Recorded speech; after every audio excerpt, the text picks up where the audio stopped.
Good afternoon, and welcome to the Suicide Prevention and Intervention Supporting Transgender Communities webinar. My name is Brandy Brooks, and aside from being the moderator this afternoon, I am a contract manager for the Massachusetts Department of Public Health Suicide Prevention Program, the sponsors of this webinar. Before I introduce our presenter, Gunnar Scott, I would like to go over a few housekeeping issues. First, should anyone experience any technical difficulties with either the audio or video for this webinar, please dial 1-800-843-9166. Again, that's 1-800-843-9166, and a Ready Talk representative will be more than happy to help. Second, all telephone lines are muted except for mine and Gunnar's, so please use the chat function located in the bottom left corner to type any questions you may have. Again, all lines are muted except mine and Gunnar's, so use the chat function if you have any questions or are experiencing any technical difficulties. Now that I've gotten that out of the way, let me introduce our presenter, Gunnar Scott. Gunnar Scott is the Executive Director of the Massachusetts Transgender Political Coalition and a nationally recognized activist, educator, and community organizer on transgender rights, LGBT health issues, and LGBT partner abuse.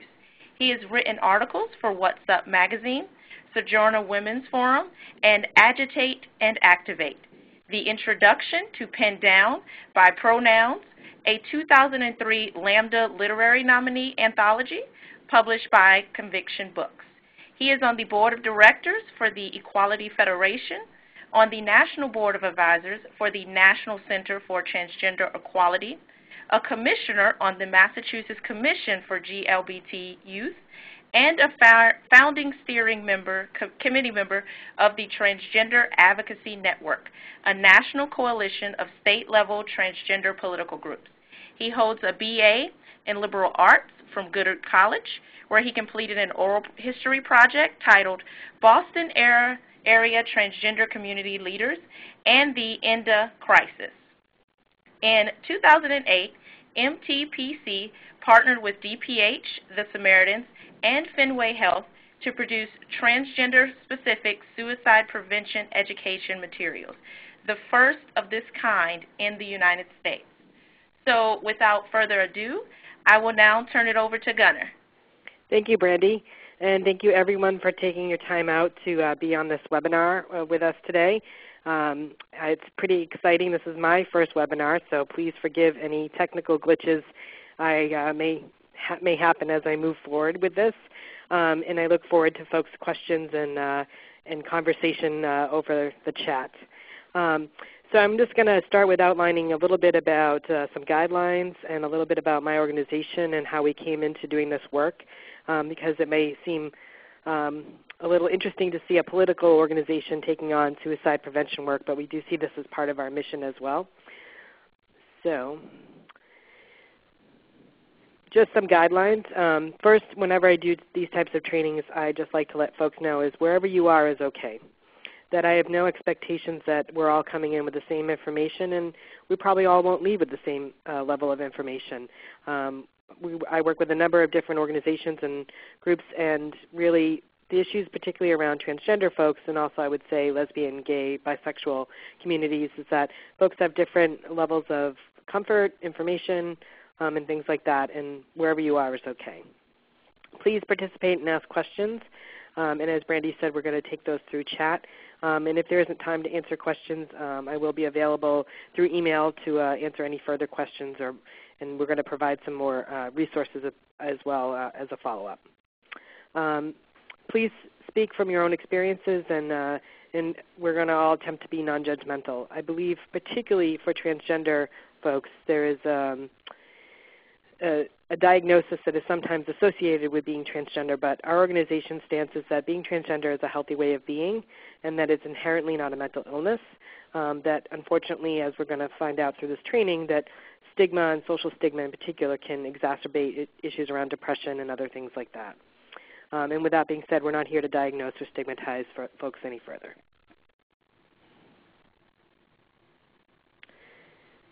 So the Massachusetts Transgender Political Coalition is dedicated to ending discrimination on the basis of gender identity and gender expression, and we do this through the lens of state-level work. We are an organization that does public policy work, lobbying on behalf of statewide and local legislation, as well as identifying gaps in services and resources and things of that nature.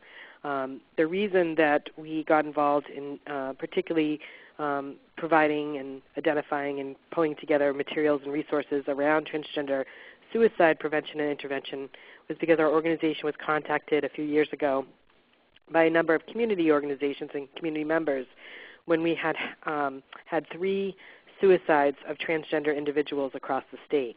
And the interesting thing that we saw was that many of these individuals were what we call post-transition, meaning that they had already transitioned and they were living their lives as the gender they see themselves as, yet were feeling extremely suicidal and unfortunately had taken their own lives. The community members were looking for resources to, 1, support themselves in dealing with losing someone in their community, and 2, they wanted to begin to educate folks in their own peer support groups.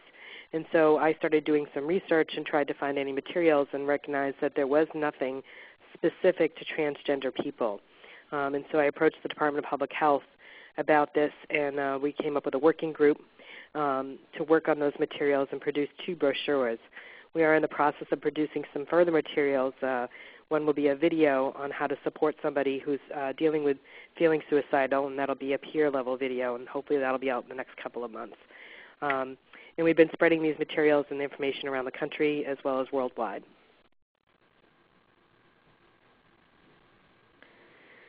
So I wanted to open this with talking about some of the experiences of transgender youth and adults, and just to get help folks get an understanding of what is happening in our community from the research that's been done, as well as looking at specifically the issue of suicide in the community.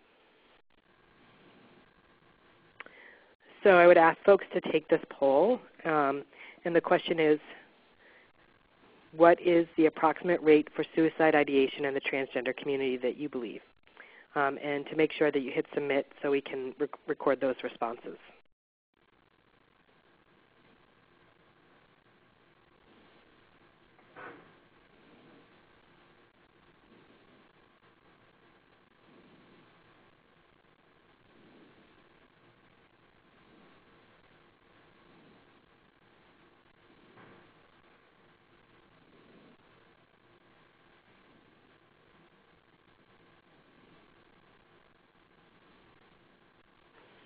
So we've gotten a good number of folks who have responded to the poll. And from the poll answers, we're seeing that the E, more than 30%, we had the majority of folks clicking on that. And that's actually correct, that we do see more than 30% of folks in our community having experienced suicide ideation and also suicide attempts.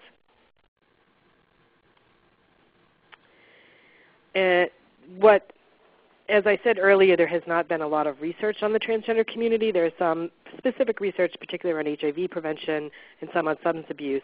And then in 2009, the Massachusetts Department of Public Health did do a survey looking at the health outcomes of lesbian, gay, bisexual, and transgender persons in Massachusetts, and they did some comparisons to heterosexual folks in the community as well. And the major finding they found in that was that transgender persons had worse outcomes with respect to self-reported health, disability status, depression, anxiety, suicide ideation, and lifetime violence victimization.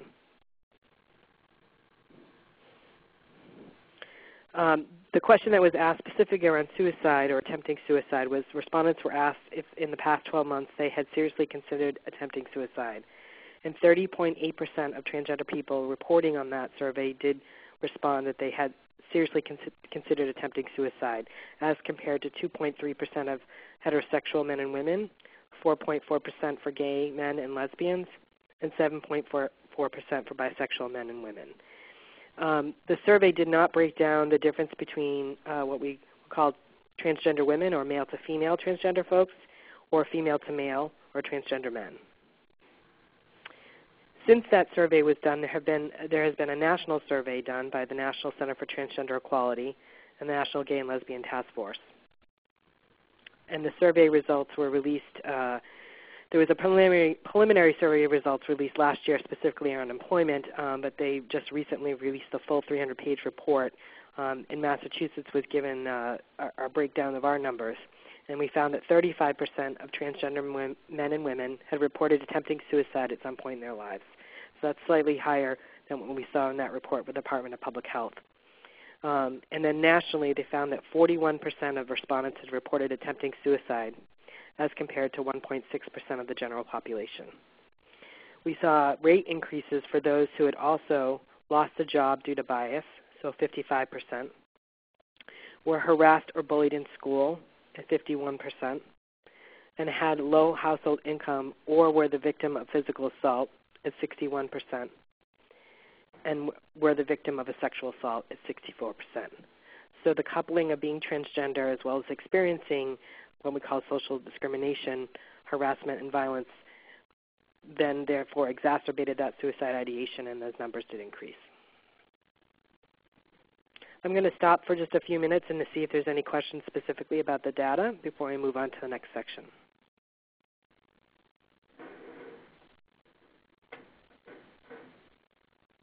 Yes.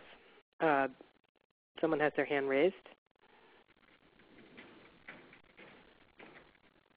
And we'll take a question from Julie Eben.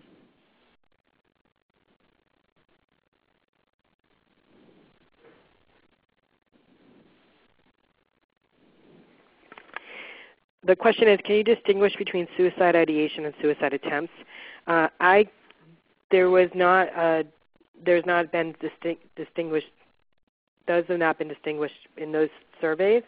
The question asked specifically around attempting suicide in the national survey, as opposed to the local survey, which just talked about people thinking about that. I do think the number of other surveys that I've looked at this that are much smaller, the numbers were ranging between 16 and 32%, and the questions were both, some questions were around suicide ideation and some were around suicide attempts.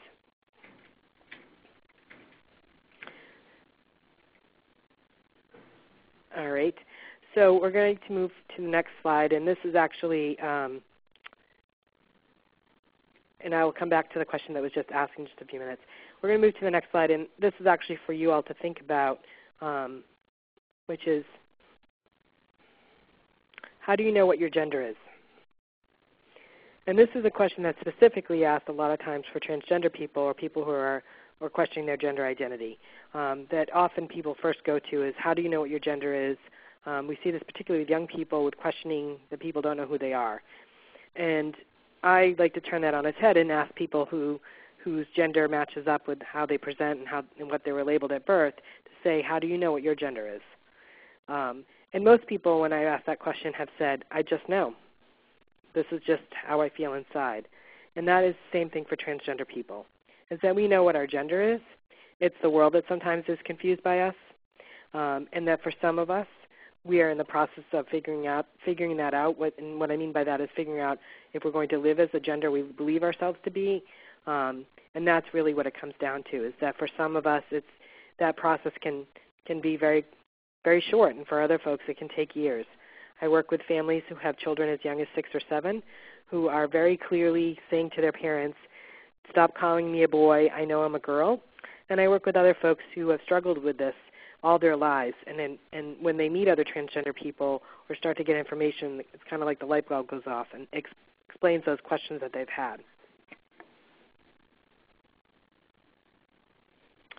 So the next question I'd like to ask folks to take a moment and answer is, do you think sex and gender mean the same thing?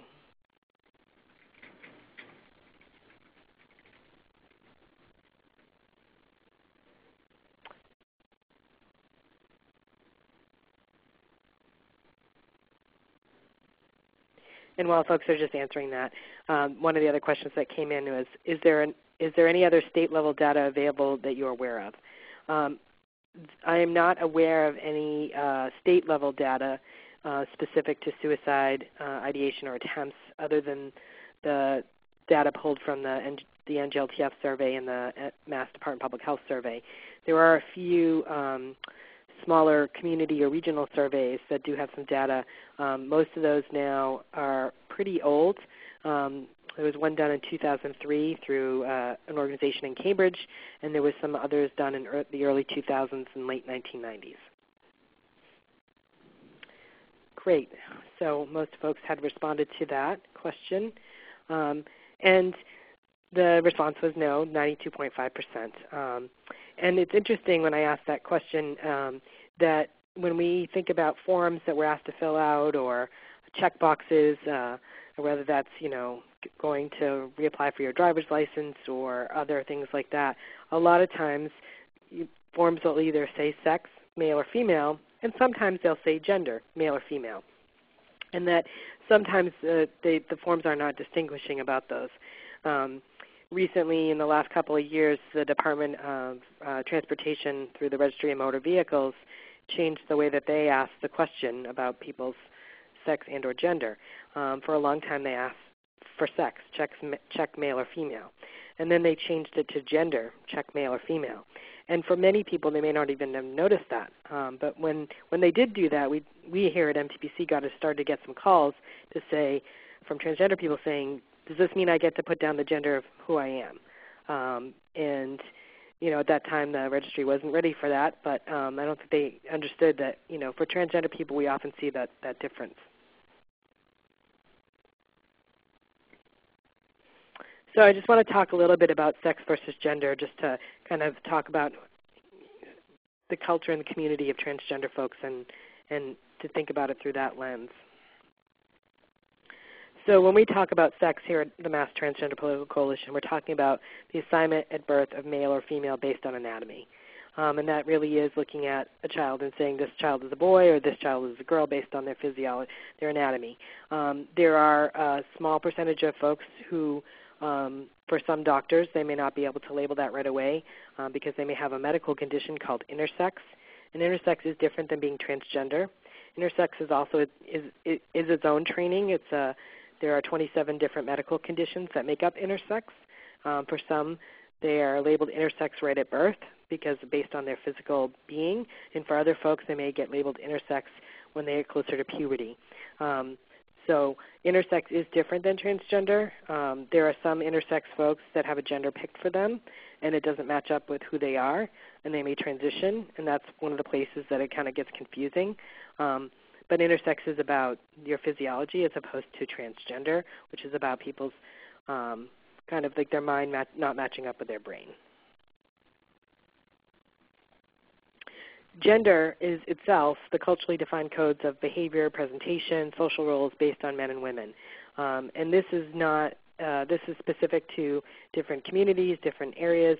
Sometimes different religions have different codes of behavior for men or women, different ethnicities, races, things like that. There's a U.S. kind of predominant culture about gender and what that should look like, but it really is different around the country. And when I travel around the country, there's different ways that men and women express themselves. And so, and those gender codes and those gender behaviors shift over time. If we think back when around women trying to win women's rights, that women were a lot of times wearing skirts and dresses and were made to feel like they couldn't wear pants. And that has shifted over time. And so we do see the way that people express their gender change with time as well. Gender identity is how someone identifies their own gender. We all have a gender identity. Many of us, that matches up with what our assigned sex is and what the gender is then that we use to describe that. But we all have a gender identity. And for transgender people, our gender identity doesn't necessarily match up with what the assigned sex was at birth. We express our gender identity through gender expression. And that's how someone expresses that. It's also the cues that other people use to identify another person's gender.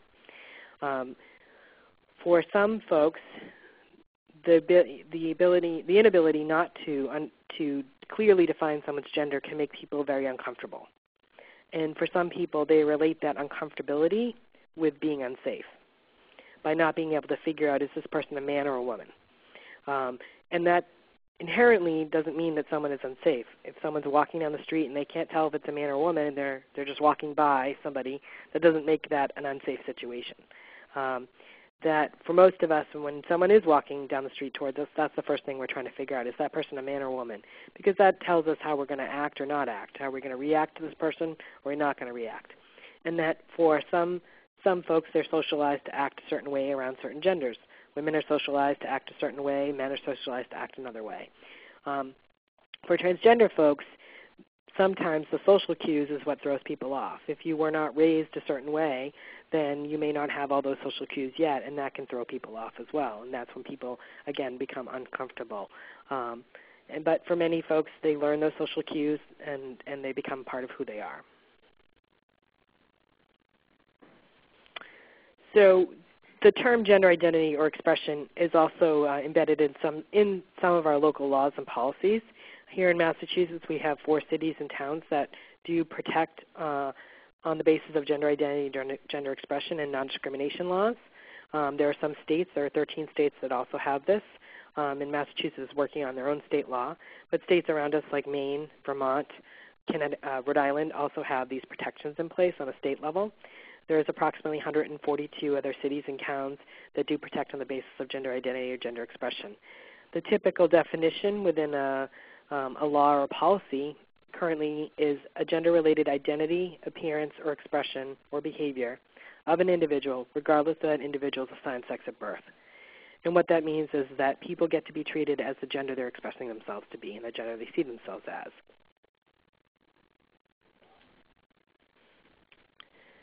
So we live in a very gender binary society, which basically says there are only men or women. And I will say that historically there have been accounts of people who have been outside that gender binary. There are accounts in different cultural communities and ethnic communities that have shown more than 2 genders. But here in the U.S., we predominantly see male or female. There are people also whose gender expression doesn't conform to traditional gender stereotypes of what men or women should act or look like, and they don't identify as transgender. I work with a lot of youth and young people oftentimes it's gender expression was what they use to kind of push people's buttons and express their individuality, and it doesn't necessarily make them transgender unless they identify that way. There are some folks that have a gender expression that isn't considered the norm, and that might just be for one day, or that could be just how they express themselves in certain parts of their lives. A lot of entertainers use gender expression as a part of their entertainment, all the way through folks such as Madonna, who's definitely pushed the gender boundaries. Lady Gaga today is one of those folks who pushes gender boundaries and things like that. Gender identity and gender expression is different than sexual orientation, and I think sometimes this can be confused because oftentimes we see the GLBT, or gay, lesbian, bisexual, transgender together. So we see sexual orientation describing a person's physical, romantic, emotional attraction to another person. So that is folks who they're attracted to. Transgender people also have sexual orientation as well as straight folks, gay, lesbian, bisexual folks, but they are not the same.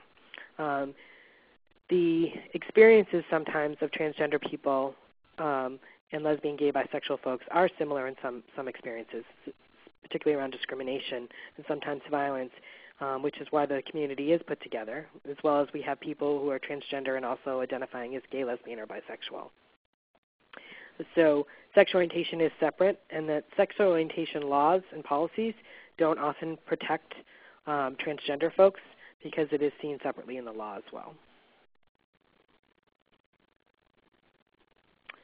So I have a question is, how are you defining?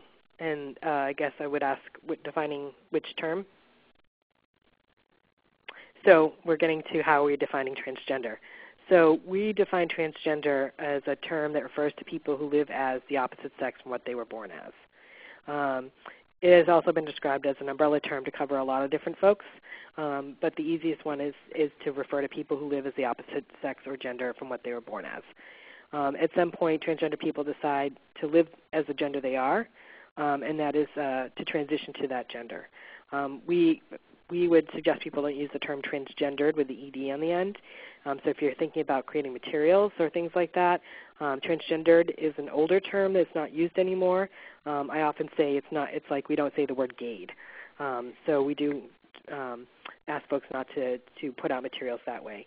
There's some folks in the community who may describe that term for themselves that way, but when we think about materials and things like that, to be universal.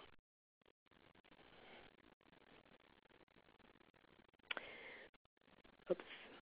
Go. Okay. We do include a number of folks under that umbrella of the trans community. There are folks who identify as transgender, transsexual.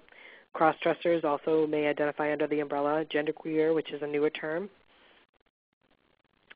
Drag. There are some drag performers, such as drag queens or drag kings, who consider themselves under the transgender umbrella. There are also some performers that do also consider themselves under the gay and lesbian umbrella. We also include partners and family because they sometimes experience secondary discrimination, and they also have to also come out in some ways as well. A question I'm getting now is, can you give an example of what a person who is transgender that is also identified as gay? So I will give this example when we get to talking about male to female and female to male in just a moment.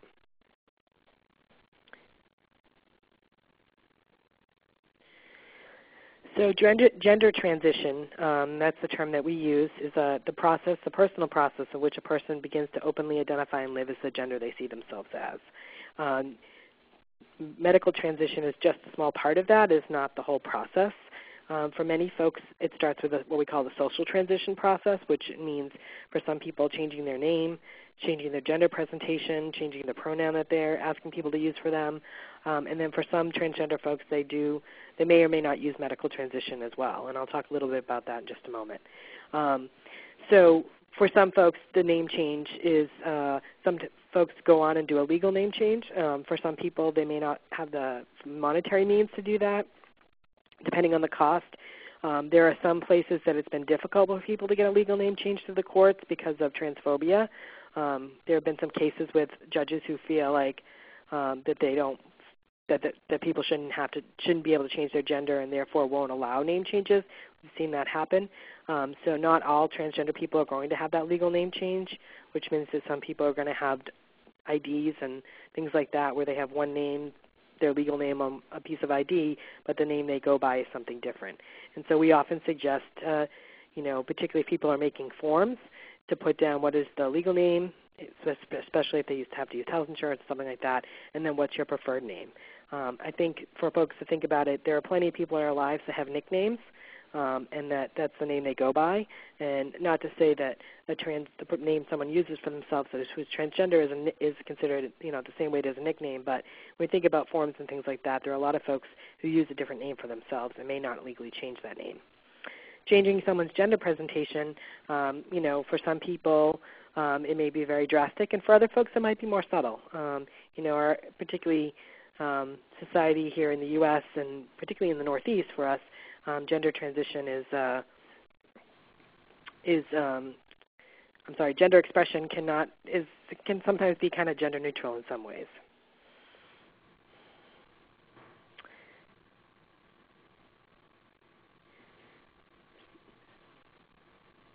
So I'm getting a question asking about a Massachusetts law, the Massachusetts Prevention Order, harassment, and it's asking if transgender folks are covered. Transgender people are not covered in the harassment law. That's actually one of the laws that we're trying to change here. We're trying to change the non-discrimination laws as well as the hate crimes law. So transgender people are currently not covered in that law.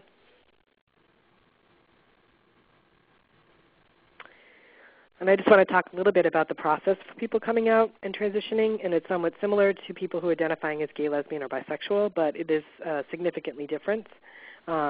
For folks, it's about a personal evaluation, and that's the place where people are questioning, this gender that I was assigned at birth, does this really fit who I am? And what would it mean for me to move forward and live as the gender I see myself as? For some people, the next step is preparing for that transition, and that for many folks, that's finding a therapist, a peer support group, folks in their community that can help support them through that process and figure that out. For many people, they then move on to what we call the real-life experience, so living as a gender they see themselves as. And at this point, for some folks, they may start medical transition, and that could be hormone replacement therapy, so that folks can present and get the secondary sex characteristics of how their gender is for them, that they're going to be living as. This is the place where people start coming out, family, friends. Often the workplace is the last place that most people come out because of the fear of losing their job or being discriminated on in the job. And so that is often the last place that people start their transition or come out in their transition. For some folks, they may lose family and friends and community support as they start their transition. Sometimes people do get those folks back in their lives, but it can be a long process as well. Transition doesn't just affect the person who's transitioning, it affects all the people around them, and that can go in different ways. And so for some people, they may lose a lot of their support systems they had before.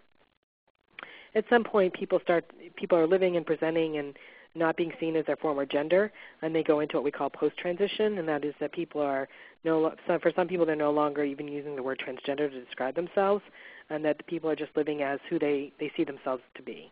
And that for some folks, they may not disclose that they're transgender, and there's no law that says that people have to disclose that. It is personal information just like anything else.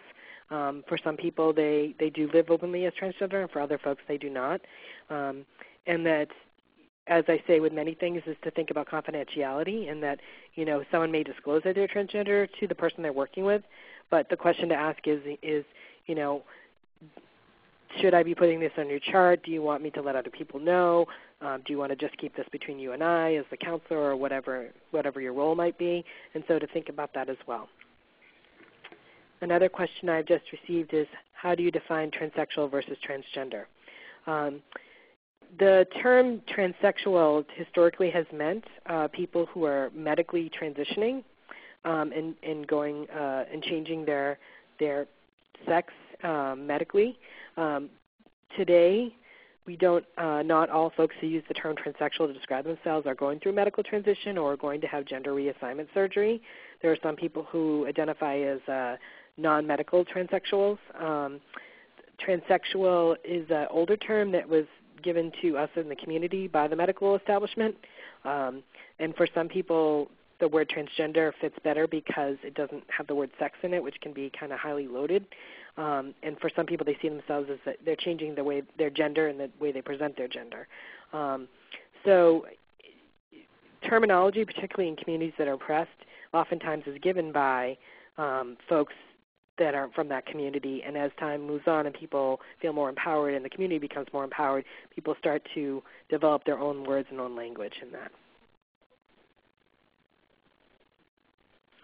Another question I'm receiving is, transgender common among all the races? And the answer is yes, although the term transgender may not be used in different ethnic and cultural and communities, that we do see other terms being used and that other ways to describe that. There are some folks that some cultures that see transgender people as the third sex. We see this particularly in Southeast Asia. In Native American culture, they have actually identified 5 genders, and so people fit within. Folks are in those different 5 genders outside of male and female. Historically, we have seen examples of people changing their gender, and in some religions, it's actually seen as a great thing, and that for some, particularly in the Buddhist religion, it's been said that it's not unusual for someone to change their gender during their lifetime. So there's different texts and different historical documentation of what we would label as transgender people today. The language has shifted since even the 1970s.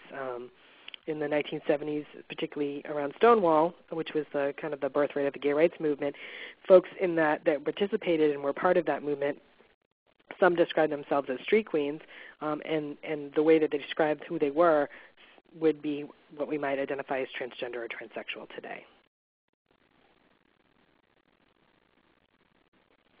I'm getting another question about, do I have any information on the prevalence in the military? Here in the United States, recently Don't Ask, Don't Tell was repealed, and that does not actually apply to transgender communities. It only applies to sexual orientation because transgender is still listed in the Diagnostic Statistical Manual, and so that's one of the ways that people are not able to serve in the military. There are military countries that do allow transgender people or transsexual folks to serve. Australia recently has allowed this. Britain is another one. There's actually 5, which I cannot remember off the top of my head. But we do not have any knowledge of folks who are currently serving in the military, because if they did come out, they would be discharged. There is actually a significant population of transgender women and men who are veterans who have served before they came out. And there's a Transgender American Veterans Association.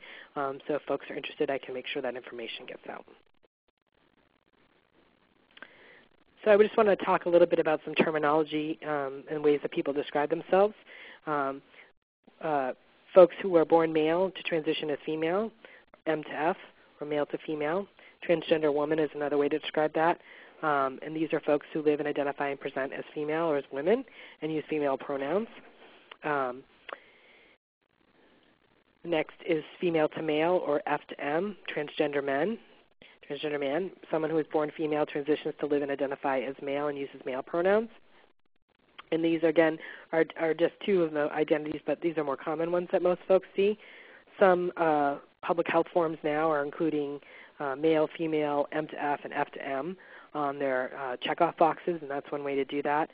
We often say that the best thing to do if you really want to capture people's gender identities is to put gender with a line and letting folks fill that in, but I do recognize that the Scantron machines don't like that, and so one way we do say is for people to add M to F and F to M to their forms.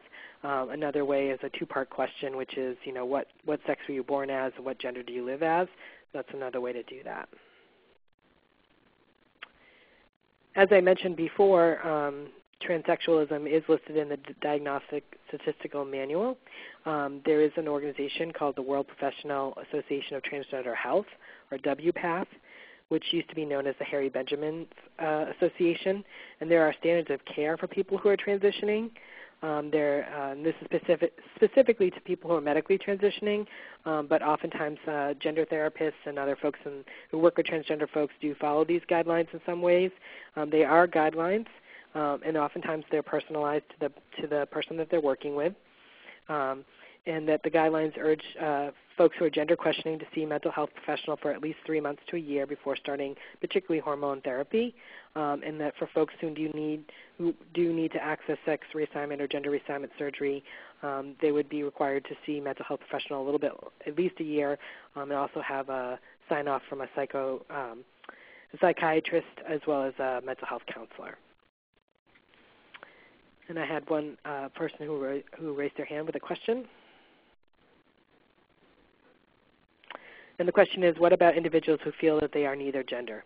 There are folks that do feel like they are somewhere between genders, or that they are neither gender. For some folks, they use the term genderqueer to describe themselves. Another term that was also used is androgynous.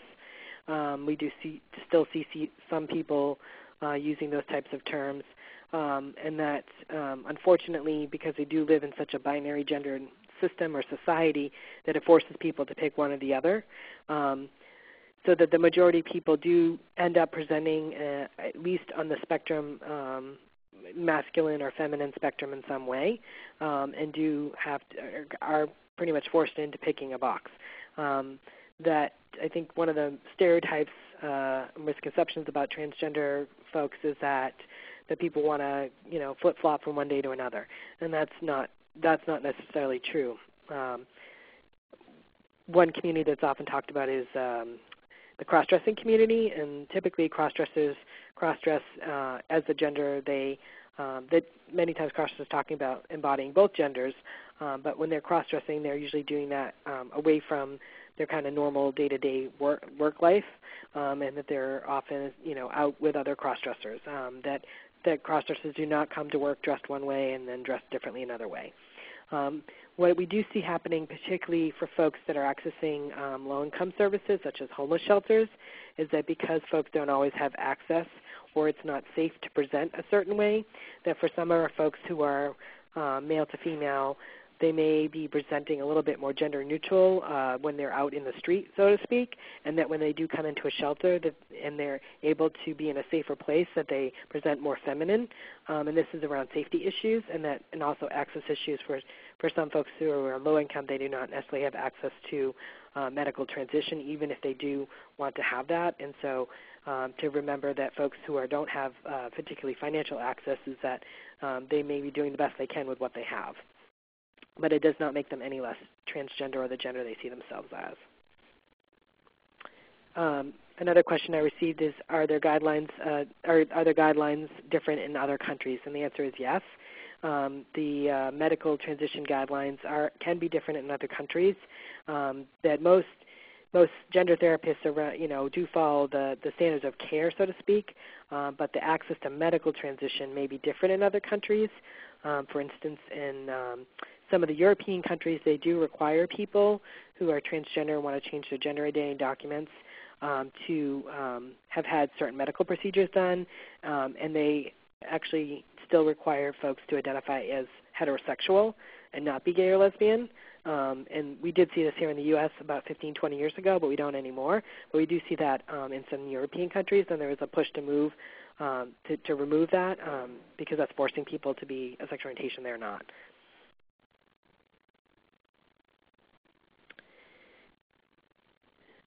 Just to talk a little bit more about the barriers to medical transition, that it does require a mental health diagnosis, and for some folks, they may feel like that is an extra stigma upon them, and so for some people, they may not want to go through a medical transition because they don't want to be labeled with a diagnosis.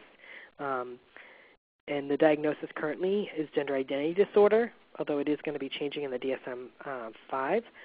But for some folks, they don't see it as a disorder. They see it as who they are, and this is, again, as a healthy way of being. For many people, it's financial ability. The cost to medically transition is pretty expensive and is typically not covered by health insurance. And even sometimes therapy is not covered by health insurance as well.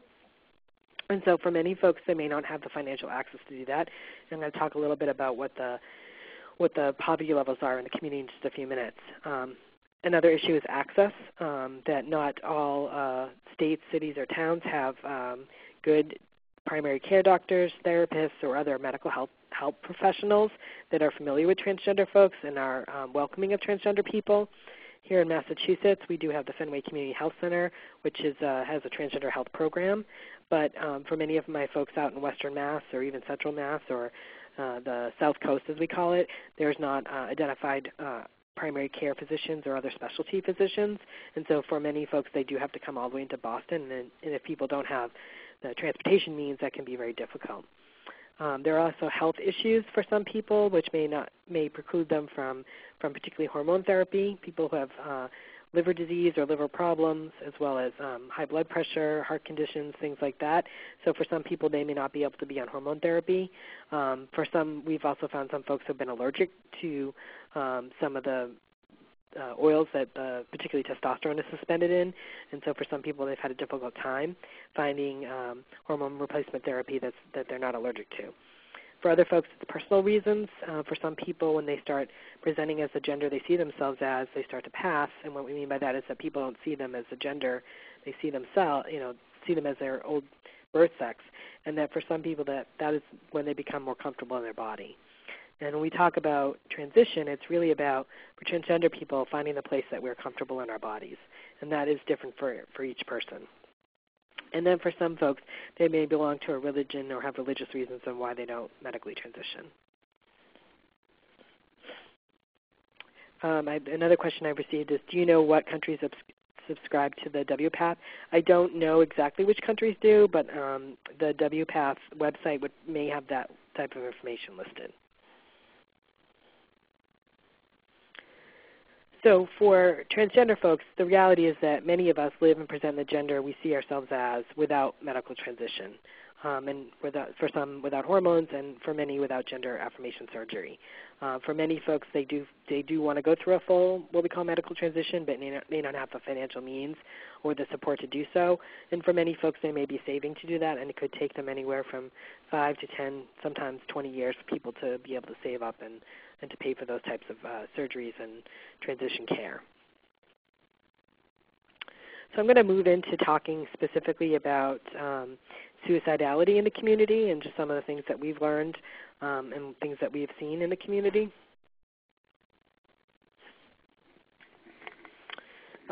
Just thinking about stressors contributing to suicidality, discrimination and violence in particular is one of the main stressors that we see that can contribute to suicidality. So discrimination or victimization by parents or family of origin, by significant other people in their lives, and then thirdly by strangers. And the same survey that I had cited earlier, the national survey, found that that family acceptance was a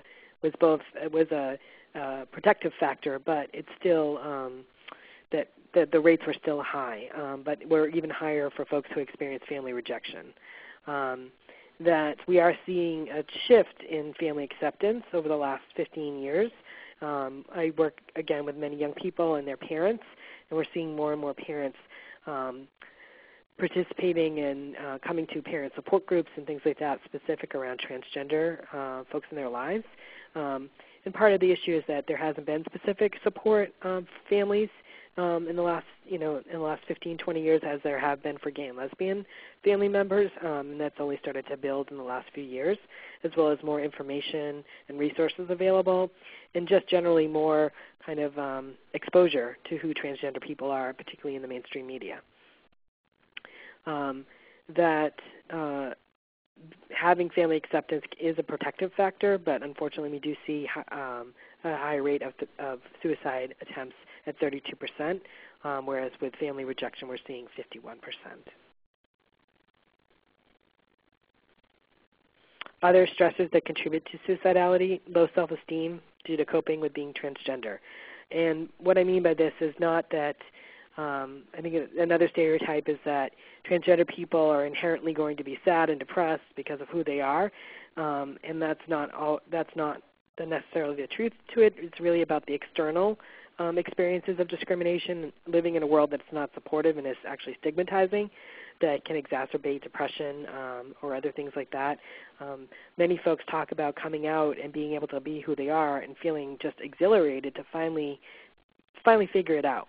And it's kind of like a roller coaster, and so people are kind of, are going up and they're like, finally happy to be kind of free in their minds to be like, oh, this is who I am, and now I can live as who I am. And then it just kind of slopes down when they start to go out into the world and, maybe their job has not been, supported and they've been fired, or they're trying to find a job, or, people who are close to them in their lives leave them, those types of things.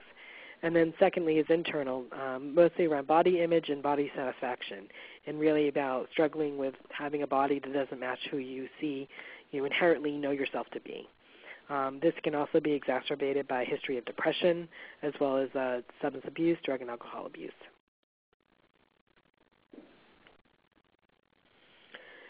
Some of the external things that we have seen and we have found, 47% of transgender people had either been fired or lost their jobs to being transgender.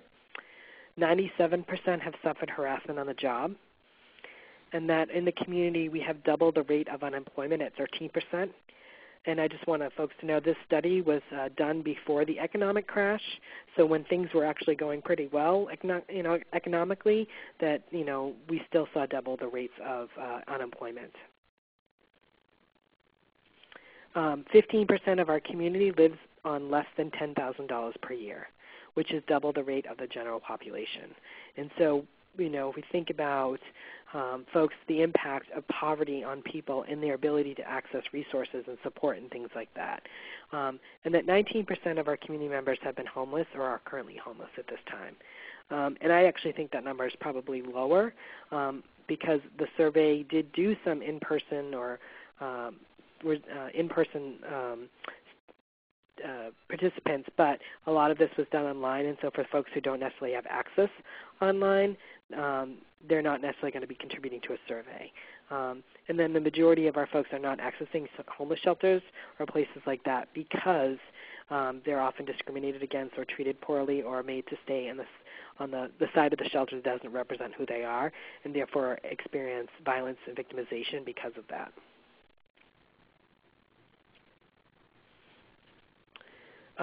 For young people, this was pretty troubling for us to see this. Anecdotally, we kind of knew some of this information, but Massachusetts specifically, we found that transgender and gender nonconforming youth in the K through 12 settings had a rate of harassment at 79%, physical assault at 31%, and sexual assault at 11%. And this was not just from their peers, but this included staff as well as teachers and administrators in the schools. And this, I would say, unfortunately, is also along with some of the calls that we get here in our organization. And oftentimes it's parents who are supportive of a young person who is experiencing harassment or violence in the school system, and either that's coming from the peer or the teacher, and the administrators are not doing anything to deal with it. For some of our young people, the harassment is so bad that they do have to leave school, and we saw 11% of students leaving schools both in K through 12 as well as higher education.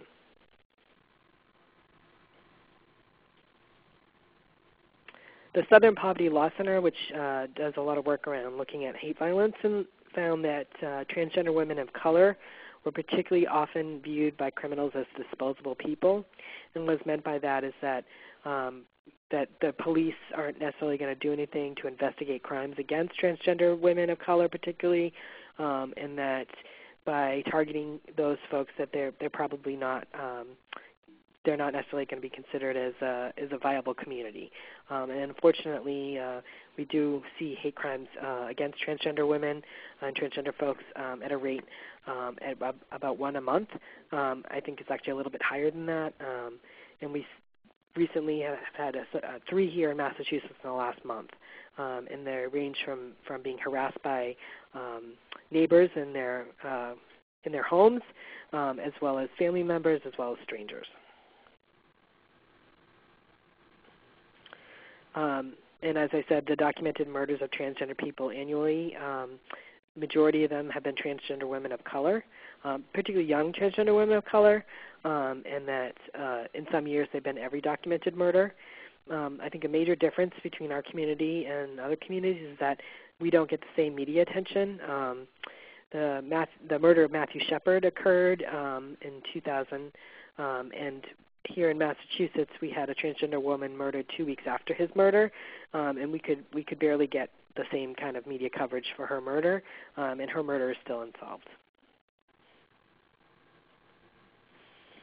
And then medical transition. So there are some mood effects to hormone therapy, which may change how people are coping or reacting to things. Transgender women who are on estrogen therapy may have increased or activate depression. And then for transgender men who are on testosterone therapy, that may increase the risk of acting on suicidal thoughts. But they've shown in some studies that testosterone therapy over time has decreased symptoms of depression, and that for many folks, if they're not able to stay on their hormones and have that hormone imbalance happen, that can also exacerbate things. This is particularly troubling. We work with folks who are in prison settings and have gone into prison on hormones and then are abruptly taken off of them, or particularly for people who are not able to financially pay for them, and that can be also an issue.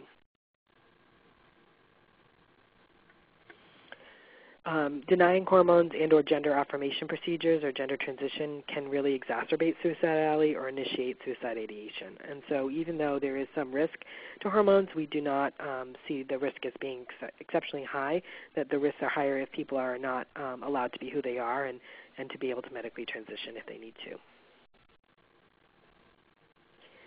just want to touch on some resiliency factors in the community because unfortunately there's not a lot of research done on that, but from things that we've seen and things that we know about the community, for folks who are not involved heavily with the transgender community, just to have some understanding of some things that we're doing to take care of ourselves and our friends and family.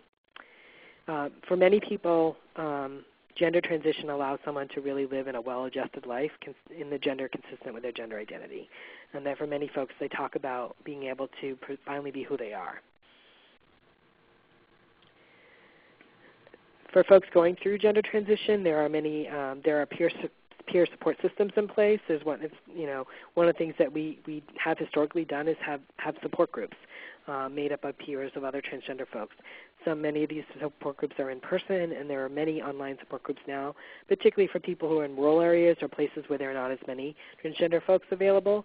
I was in Texas last year, and I met another transgender man, and I actually was the first transgender man he had met in person. He had done all his support online and had not personally met another transgender man, but had reached out and had a support group online and participated that way because of where he was living. He was too far away from a large enough city that had a peer support group in person. For some people, they may have current or previous connections with therapists. Again, if someone's going through medical transition, they're often in therapy or have been in therapy at some point, and so there are some connections that way. Question I'm being asked is, what can schools do to be more supportive? I think one thing is to really take into account policies and procedures for transgender students and their families. For some students, they don't want to be out in schools, and so to really keep that information confidential, and to even if someone has not legally changed their name yet, to make that the name they use from themselves in the records and things like that, so teachers know to call that student by the name, provide appropriate access to bathrooms and locker rooms and things of that nature. I think also having in place specific anti-bullying policies and teacher trainings and administrator trainings on how to support transgender and gender nonconforming youth is one way to do that. And another question I'm receiving is, can you give an address of an online support group? And I will be providing materials and links to Brandy after this, and we'll include some links to some online support groups.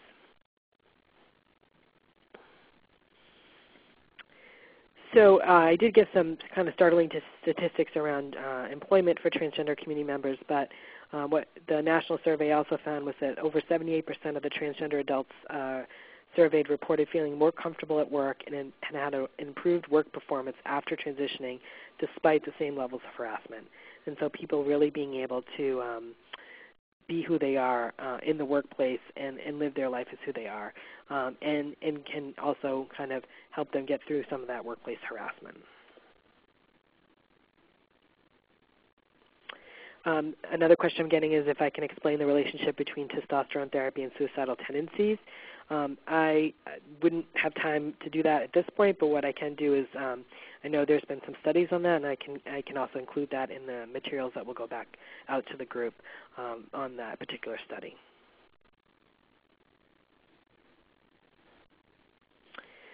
The other thing to note about the community is that even though the mistreatment in school is considerably high, the transgender community itself has considerably high rates of educational attainment than the general population. 47% of the community surveyed had received a college or graduate degree, compared with only 27% of the general population.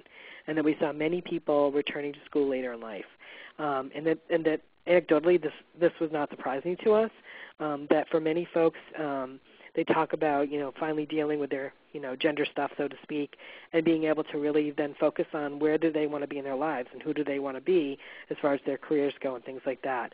The other thing that happens is that people who are looking for work, college settings have actually done a really good job, for the most part, supporting transgender students and have actually been way ahead around policy changes and things like that than many of the state and local laws. And so many colleges are more supportive of transgender students and have those policies in place.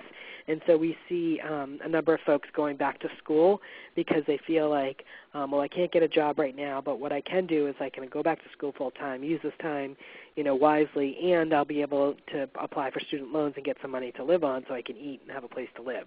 And so we do see that happening quite a bit.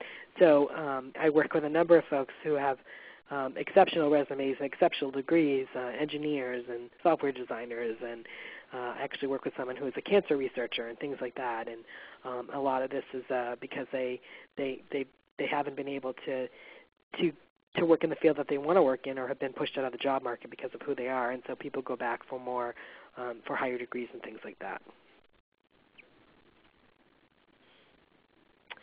So I want to spend the rest of our time together just talking about ways that you can work with the transgender community and some tips and things like that. And one of the brochures that we have that's specific for providers does have some of that information as well, and we have a brochure specifically for the community, and the pictures of the brochures are at the beginning of this webinar. And those can be ordered through the Department of Public Health, and that will be in the information that Brandy will provide at the end of this. There was a study done with some aging folks in our aging community, and I pulled some quotes from that study, and this would also anecdotally speak to some of the folks in the community that I've talked with about what service providers should know about transgender people. And B, she would say we need to be respected for what we are. We need to be accommodated for what we are, and don't treat us like the sex that they perceive us to be, but treat us as the gender that we are. In other words, allow people to be the gender they present and live and identify as, and not to place somebody inappropriately in service provision. One of the cases that kind of brought us to this work around suicide prevention was a young transgender man who was attempting to get mental health inpatient services, and because he had not changed all his identity documents, the inpatient unit wanted to place him on the women's side, even though he lived and presented as a male and had a male name. And he felt that was just going to be, that just exacerbated the issues for him. And so he did not go into inpatient treatment. And so those are some of the reasons we really push for people to be treated as the gender they live and present as, and not based on what someone's birth certificate or what they think their ID should say and things like that. Another participant in that study said that for John, he said that we need to be honored and respected and provided for our continuing needs to be able to live physically and socially in our true gender. And again, saying that, the same thing is to honor people as who they are and not what people think they should be because that's what their birth certificate said.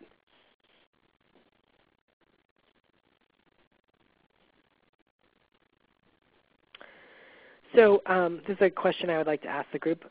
Do transgender participants experience service access differently from non-transgender participants? So in thinking about your own organization or places that you've worked, do you think that those participants experience access to services differently? So if folks want to take a moment and just answer that question, and remember to hit submit.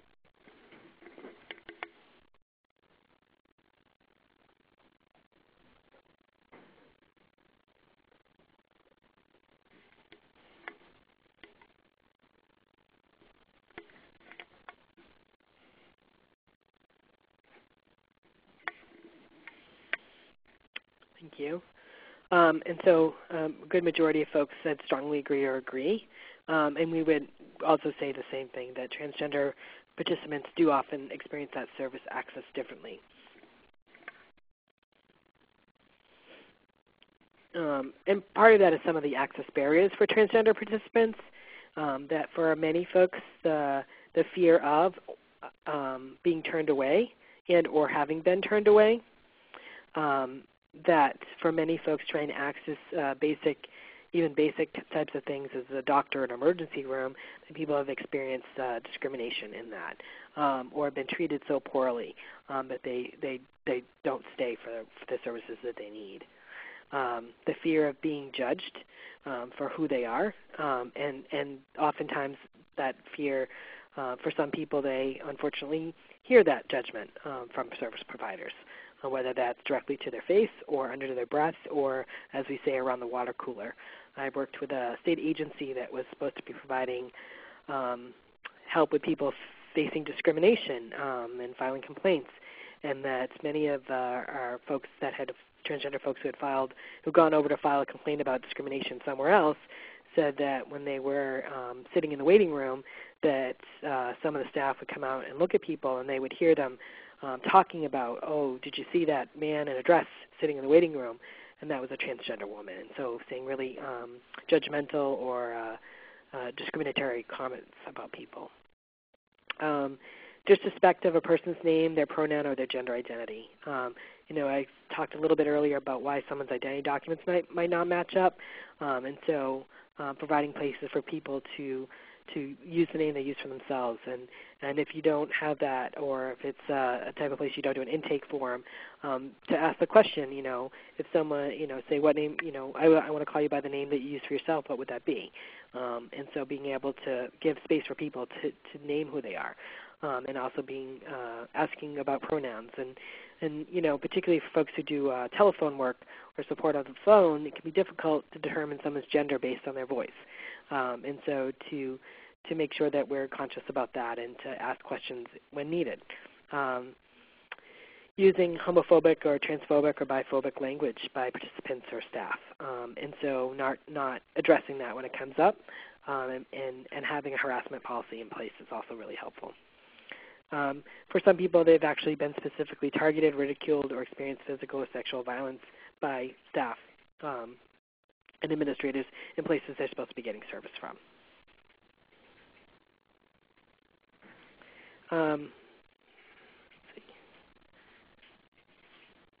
So a question I'm receiving is, do we see kids that transition sooner have less suicidal thoughts? I don't know if there's been any studies on that. Children's Hospital here in Boston does have a gender management clinic, as it's called, through Dr. Norman Spack, and he may be able to answer that question better than I would. I would also have to go back and see if we do have any research around that. We do know that folks who are able to transition younger tend to pass better, meaning that they're not identified as their former sex or gender, and that does make people's lives easier. And so for some young people, when they're able to present and live in the identity they see themselves at and not have to go into, say, college with an old name or an old gender marker, it does make things a lot easier for folks. And they're also starting their work history with the name that they use for themselves. For many of our folks who are older, not only are you changing your identity documents, but you also have to explain why you can't contact an old employer because they're not going to know you by a name that you used back then. And so for some people, it really does, for transgender people, we almost always have to come out, particularly if we have a long work history. And so for younger people, if they're able to live and present and have the name that they use for themselves, they don't have to worry so much about those types of things.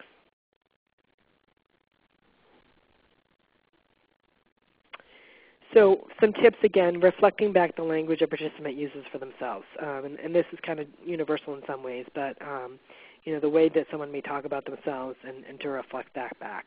Using the person's preferred name and pronoun, and providing relevant and inclusive materials and resources. That's really, again, when we started this project, it was because there was a need in the community, and materials I was finding were not relevant or inclusive of transgender people. And so for many folks in the community, they may see a brochure around, suicide prevention or a suicide hotline, and they didn't see themselves reflected in that, whether that was the language or the photo. And so people didn't think that the place was going to be welcoming and that they would understand who they were and be supportive. And so it's really important to name the communities that we're reaching out to, because for many folks, because of the history of discrimination and being turned away, unless we're specifically named, we don't think we're going to be welcome. So that, and we also unfortunately have a long memory and don't always easily forgive. And so if an organization has made a mistake in the past, that there's some community members, they might hold on to that and not provide space for people to grow. And part of our work is to help build that bridge and hopefully help service providers move forward and acknowledge past mistakes and move forward around that and grow to be more inclusive. Frontline staff, if you're an organization that has such a thing, really need to address transphobic attitudes and behaviors of the other participants. And to really speak up, and that, even if there isn't a transgender person people have identified sitting in the waiting room, but a comment is made, and that receptionist, says that's not acceptable here, people hear that, and so they also feel more safe and comfortable in the service that's being provided, because they're recognizing that, this organization takes very seriously equality, inclusion, those types of things, and that also does get around to the community. That this organization deals with people who are transphobic, and so this is going to be a safe place for me to go. The other thing, by not doing so, also just reinforces the participants' attitudes that it's acceptable to insult or harass transgender folks, and so to really to call those types of behaviors out.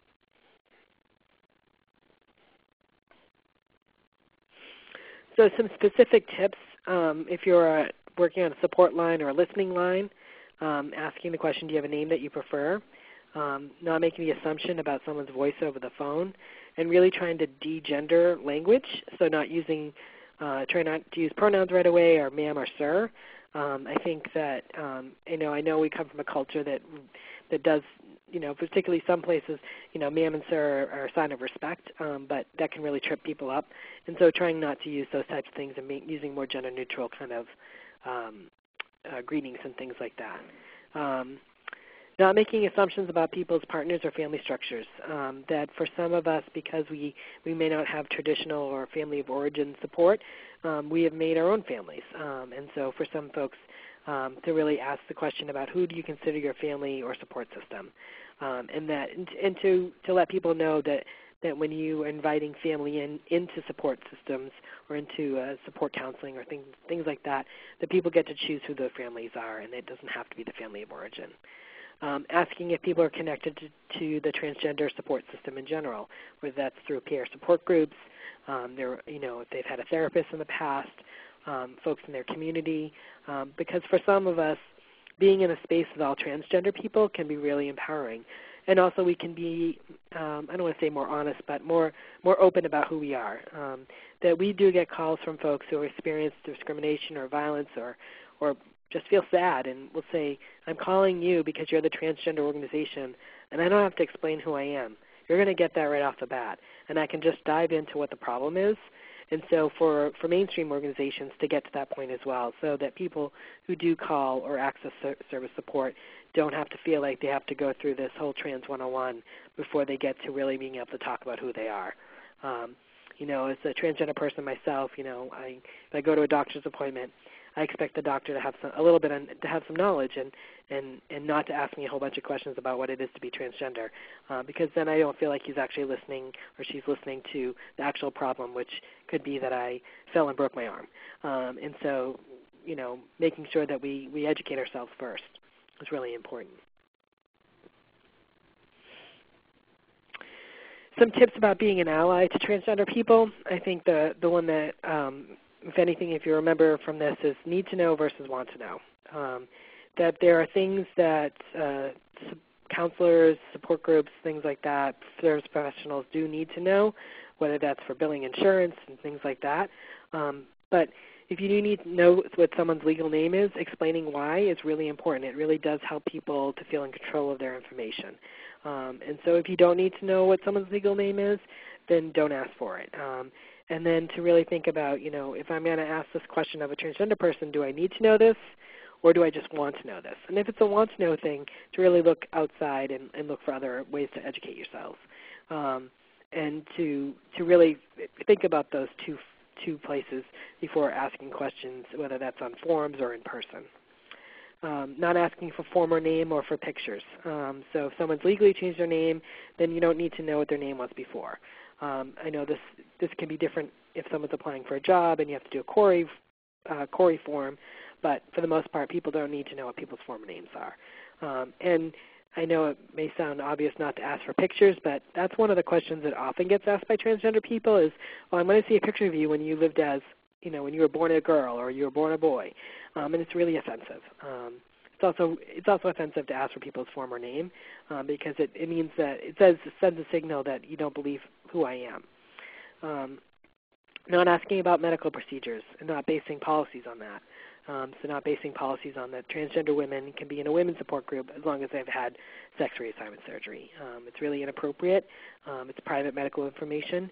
And if the person's living and presenting as a gender they see themselves as, then they should be allowed to access that type of space. Not making assumptions, which is an easy thing to say but a hard thing to do. when we do our own groups here, we do ask people to go around and give their name and the pronoun they use for themselves. That's one way for us not to make an assumption about someone's gender identity. Not outing somebody, so disclosing that they're transgender to other folks, and again, asking the question of how you can share that information or not. Speaking up when people are being homophobic or transphobic, as I talked about before. Correcting mispronouncing, and what I mean by that is if you know the person uses a certain pronoun and your colleague or somebody uses the wrong one, whether they're there or not, to correct that person. When somebody does that for a transgender person, you've kind of given them a day off where they're not always having to educate people. And then if you know one transgender person, you know one transgender person, that all of us are unique and different and have different needs and experiences. Even the way we talk about language can be different. For some people, one thing if you're building a relationship with somebody is to ask how someone defines transgender for themselves. I've given you a general definition, but that's not how all transgender people would define the term. So asking those types of questions might be helpful in building that kind of relationship. So I'll just take a few minutes, and if folks could just let me know what they think they might be able to do to reach out to transgender communities through your organization or the work that you do. Maybe just a point or two of ways you might be able to think about doing that, and to hit submit.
I'm seeing some great responses, and I'll just submit those for other folks to see.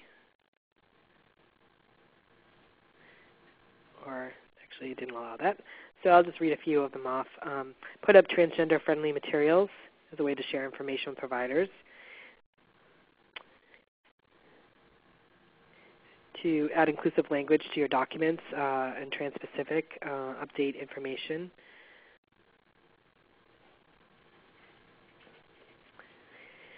To increase awareness in the mental health clinic where the person works. To have a department to participate in the Safe Zone training, which is a GLBT training on supporting GLBT young people. Find out what transgender organizations exist in your state and contact them to meet and discuss how they can educate their community members in their communities. Building more collaborative collaborations with community resources and providing outreach materials that reach the transgender communities.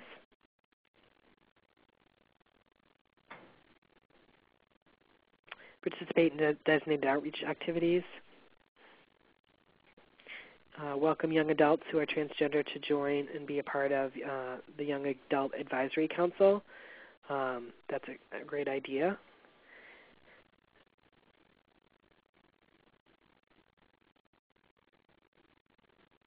Change language in photos and brochures and include them in focus groups and conduct presentations on risk and protective factors in schools.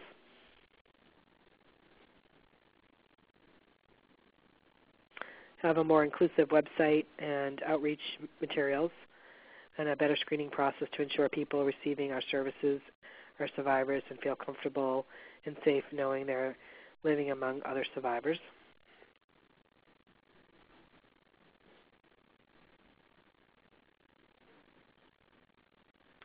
So these are great marketing materials, and provide unisex bathrooms. Those are some excellent suggestions, and all are really great ways to be welcoming to the transgender community and to be advertising that your organization is welcome there as well. And many folks hit a lot of the things that we also suggest on being a welcoming institution, and one of those ways is creating visible support. And so again, putting up posters, brochures out, materials, things like that. Understanding trans folks' experiences and letting trans people be the expert on their own experiences. And so, we all need allies in the work that we do, but to remember that those who are living as transgender and that we are experienced in that, and that I often say that we need our allies to speak with us and not speak for us. Full integration at every level. So not only providing services for transgender people, but thinking about how do you advertise job opportunities, volunteer opportunities out to the transgender community. As I said before, we have a number of highly educated folks who don't have a lot of jobs and job opportunities. And so to think about not only providing services, but also being a welcoming institution for potential new staff and volunteers to your organization who are transgender. Creating that welcoming physical environment, so providing posters and things like that, but also thinking about bathrooms and not only having unisex bathrooms, because that is helpful to lots of different kinds of folks, particularly folks with disabilities or small children, but also just making it culturally known that transgender women use the women's room and transgender men use the men's room, and that nobody needs to be the bathroom police, as we call it. Creating a critical mass of transgender people in the organization. And so again, advisory boards, staffing, things like that. And so reaching out to folks to be a part of those different parts of the organization. Dealing with prejudice, that not everybody in an organization is necessarily going to be as welcoming and inviting to transgender participants and or staff and or volunteers. And so to really take that on head on and deal with that. If you are an organization that has made a past mistake with the community, to acknowledge those past mistakes and to see it as a way to learn and move forward. And that this is, like all work, this is all growing, and we're all going to make mistakes, and we're going to move forward and hopefully learn from them. To have, maybe you're an organization that could have transgender inclusive programming, so something specifically for the community. Particularly if you're in a place where there isn't a lot of other LGBT stuff, and so creating that kind of hub might be a good thing to do. Or you may be partnering up with another organization that specifically works with the community. So understanding your role as an ally and having fair employment practices. And so also looking to see, do you have a non-discrimination policy that includes gender identity and gender expression? You don't have to wait for a state law to pass or a local ordinance, but organizations, employers can also add that to their non-discrimination policies, both for the employees and volunteers as well as the people they serve. And some homework, which some of you have already done, is thinking about one policy issue or problem to be addressed, or something that would need to change in the organization that you might want to think about doing. And when I say this, I always say to think about it in terms of like, what could you do in the next 6 months? And just to pick one or two. And one could be just creating visible support, and making sure you're having conversations with the other folks in your organization before you go and do that, so that people are, if you do put up that poster and people start coming in, then that all folks are going to be on board and welcoming. Ensuring name and gender marker policies on documents and forms if you're an organization that has those types of things. And ensuring bathroom access, which I talked about, and enacting and enforcing non-discrimination and anti-harassment policies that include gender identity and expression, as well as race and other personal characteristics. And if you don't have an anti-harassment policy, to really think about what would that look like and what would happen, both for folks who are going to be accessing services or currently access services, as well as employees and volunteers. One of the questions I'm getting is, we don't have an option for remodeling our bathrooms. Is there a sign we can use to welcome people to use whichever one they feel comfortable with? There is some language that I can also include in the materials that go back out that Brandy will send out about just basically saying that people get to use the restroom and that they identify and present as, and that we all know which restroom we're supposed to be in, so to speak. There is no need to create a third bathroom. Transgender men and women already use oftentimes the bathroom, already use the bathroom they identify with. It actually causes more confusion when people are forced into the wrong restrooms. I'm a female to male transgender person myself. I present male, I look male, and if I was forced into the women's room, women would ask why I was there. And so to really remember that we've already been using the bathroom as the gender we identify with.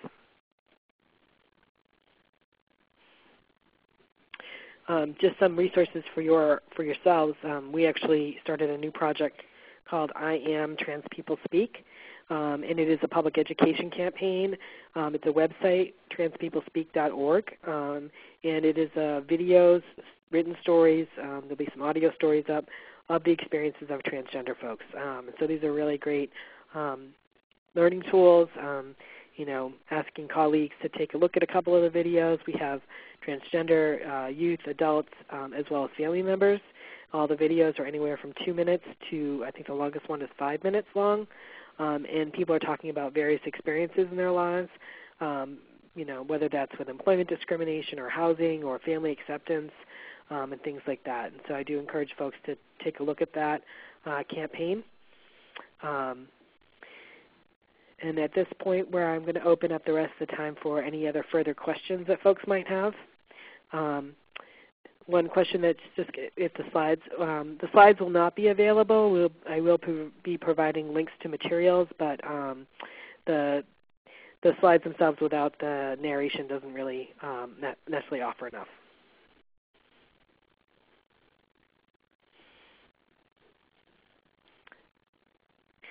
The question I'm getting is if that's my cat. Yes, that is my cat, Fred. I like to end presentations on a fun note, and he's somebody who, for many of us, we may have pets or children, people in our lives that keep us sane, as I like to say.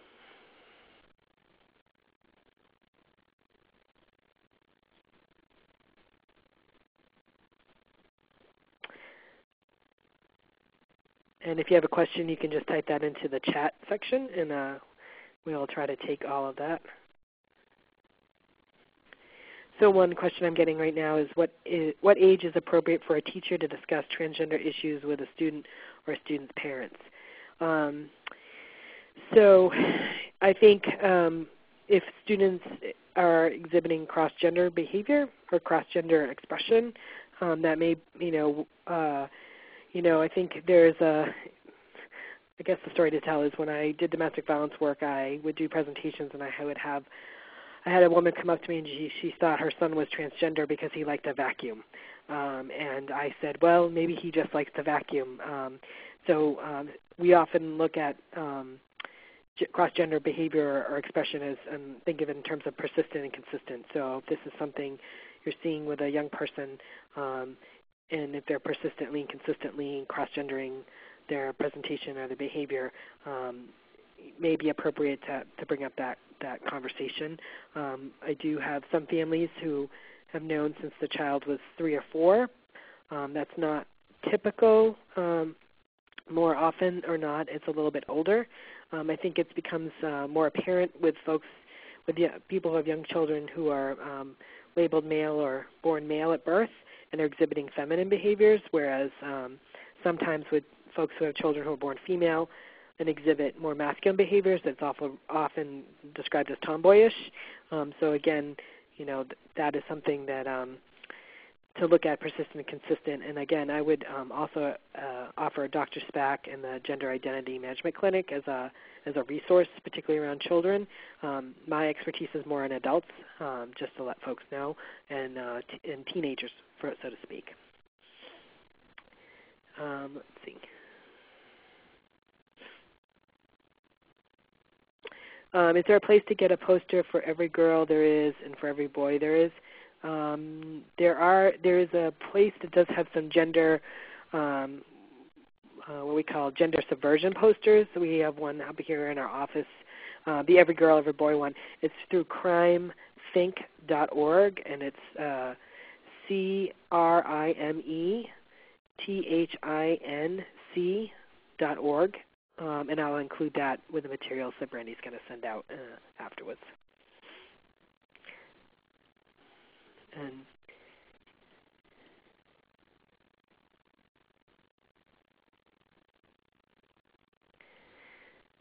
so just to be conscious of folks' time, it is 2:30, and I do appreciate everyone's support as my launch of my first webinar, and I hope it was helpful and useful to folks.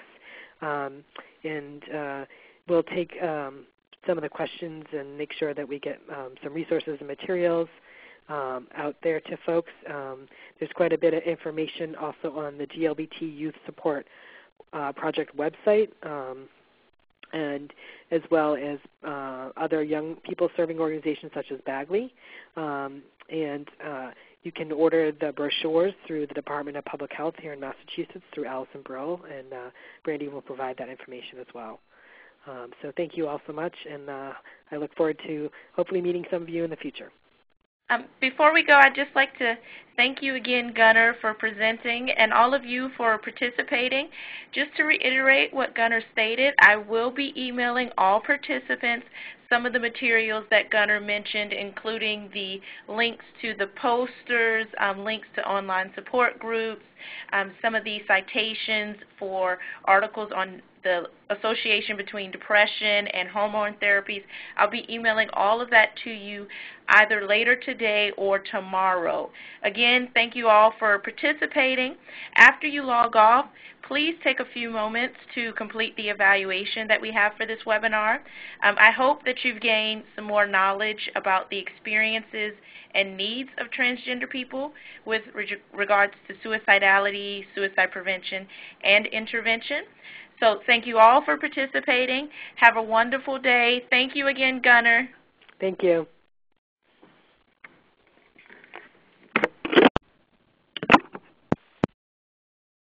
Thank you. Please stand by.